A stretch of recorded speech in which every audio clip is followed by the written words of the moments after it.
हे पहा, या महाराष्ट्रामध्ये गेल्या वर्ष दीड वर्षापासून पाहिलं असेल तर ओबीसीच्या आरक्षणाचं अक्षरशः लक्तर जे आहेत त्या ठिकाणी तोडली गेलेली आहेत. दिवसा ढवळ्या ओबीसीच्या आरक्षणामध्ये दगड टाकले गेलेले आहेत. त्या ठिकाणी दलितांचं आरक्षण सुद्धा जे आहे ते प्रमोशन मधलं आरक्षण तेही संपवलेलं आहे. आणि आता क्रिमिनलच्या नावाखाली तेही आरक्षण संपवण्याचा घाट या महाराष्ट्रामध्ये टाकला जात आहे. मुस्लिमांचं आरक्षण जे आहे 5% आरक्षणाचा आदेश हायकोर्टाने देऊन सुद्धा 10 वर्ष हे आरक्षण अंमलबजावणी होत नाहीये. त्यामुळे दलित असतील, मुस्लिम असतील, ओबीसी भटकेमुक्त समाज जे आहे तो गेल्या दीड वर्षापासून या महाराष्ट्रामध्ये अतिशय उद्विग्न आहे. आणि त्यामुळे आमच्या आरक्षणाचं संरक्षण करणार कोण या महाराष्ट्रामध्ये? बेरात्री सुट्टीच्या दिवशी सुद्धा JR काढून 57 लाख कुटुंबांचे दाखले देण्याचं JR या ठिकाणी निघतात. सगळ्या स्वयंचे JR या ठिकाणी करतात. आणि या गरीब समाजाच्या आरक्षणाचं 3-13 जे आहे या महाराष्ट्रामध्ये निघाले आपण पाहिलेले आहे. या ओबीसीचं राजकीय आरक्षण जे आहे ते आधीच संपुष्टात आलेलं आहे. आता जे काय शिक्षण नोकरीमधले राहिलेले आहेत ते सुद्धा या आता नवीन येणारं सरकार जे आहे ते सरकार JR काढून संपल्याशिवाय राहणार नाही. आणि म्हणून आम्ही सगळे आरक्षणवादी जे आहेत, आरक्षण सगळे पक्ष जे आहेत ते एकत्र या ठिकाणी आले. आमचे डॉक्टर सुरेश माने जे आहेत ते BRSP नाव त्यांचा पक्ष आहे. त्यांचा फार दांडगा या दलित चळवळीतलं फार मोठे नेतृत्व आहे. त्या ठिकाणी मातंग समाज नेते आमचे अशोकरावजी आल्हाट आहेत आणि अनेक नेते मुस्लिम समाज नेते आहेत. या सगळ्यांनी म्हणून आता आरक्षणवादी आघाडी काढलेली आहे. कुठल्याही परिस्थितीत आरक्षणाचं संरक्षण करण्यासाठी आता विधानसभेची मतपेटीतून लढाई जी आहे ती आम्ही आता सुरू केलेली आहे.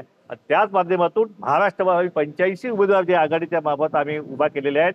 त्यामध्ये ओबीसी बहुजन आघाडी आमचा पक्ष आहे, अशोक आल्हाटांचा जनहित लोकशाही आघाडी पक्ष आहे, BRSP सुरेश माने साहेबांचा आहे, मुस्लिम सेवा संघ आहे, ओबीसी विजेंटी पार्टी आहे, लोकराज्य पार्टी, अशा 5 पार्ट्यावर आम्ही पक्ष उभा केलेले आहेत. या नांदेडमध्ये सुद्धा या ठिकाणी आम्ही लोकसभेचा उमेदवार जो आहे या पोटनिवडणुकीमध्ये आम्ही नागोराव वाघमारे हे आमचे उमेदवार जे आहेत ते या ठिकाणी मोठ्या ताकदीने लढत आहेत. या ठिकाणी प्रस्थापितांच्या विरुद्ध ओबीसी आणि दलित मुस्लिम अशी लढाई जी आरक्षणवाद्यांची लढाई या ठिकाणी सुरू आहे. आणि त्या ठिकाणी निश्चितच आमचे उमेदवार वाघमारे जे आहेत लोकसभेमध्ये यावेळी निश्चितच आमचा खासदार जो आहे ती इथली जनता पाठवल्याशिवाय राहणार नाही. या ठिकाणी भोकर मतदारसंघ आहे, अशोक चव्हाणांचा मतदारसंघ आहे, तो त्यांची मुलगी त्या ठिकाणी उभा आहे.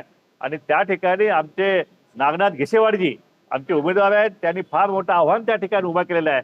आणि कदाचित 23 तारखेला आपल्याला निश्चितपणे निकाल येईल की अशोक चव्हाणांची मुलगी पडलेली आहे आणि आमचे ओबीसी आणि दलित आणि मुस्लिमांचे नेते आमचे नागनाथ घिसेवाडजी हे निश्चितपणे विजयी झालेले आपल्याला पाहायला मिळतील. या ठिकाणी नांदेड उत्तरमध्ये आमचे श्यामसुंदर जाधव हे आमचे उद्योगपती आहेत. त्यांच्या दुकानावरती मराठा समाजाने हल्ला केला, 500 मराठा समाजाच्या कार्यकर्त्यांनी हल्ला केला. आणि त्या हल्ल्याचे बळी असलेले त्या उद्विग्नतेतून ही लढाई आपण लढली पाहिजे. म्हणून या नांदेड उत्तरमध्ये हे माळी समाज नेते आहेत. ही लढाई ओबीसीच्या आणि दलित आणि मुस्लिमांच्या वतीनं आरक्षणवादी आघाडीचे ते लढत आहेत. आणि निश्चितच या ठिकाणी 80% समाज जो आरक्षणवादी आहे. त्यामुळे या नांदेड जिल्ह्यामधल्या सगळ्या जागा ज्या आहेत त्या जागा आरक्षणवादी आघाडीचे उमेदवार जिंकल्याशिवाय राहणार नाहीत. लोहा कंदारची काल आमची प्रचंड मोठी सभा त्या ठिकाणी झाली.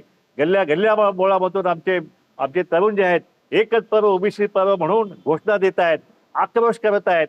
आणि दिवसा ढवळ्या आमच्या नेत्यांच्यावर त्या ठिकाणी हकेच्या गाडीवरती दिवसा ढवळ्या हल्ले होत आहेत.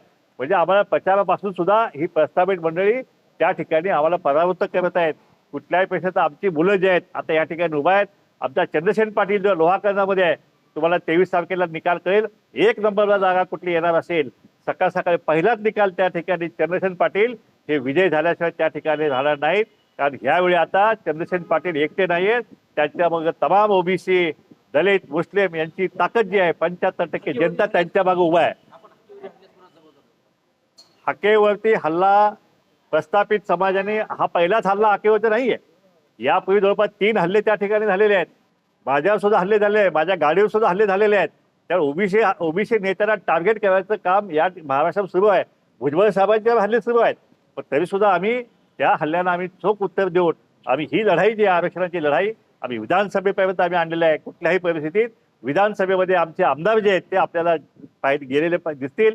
आणि ही आरक्षणाचे सगळे JR जे काढलेले आहेत आमच्या विरोधातले पहिल्या कॅबिनेटमध्ये हे सगळे JR आम्ही रद्द करू.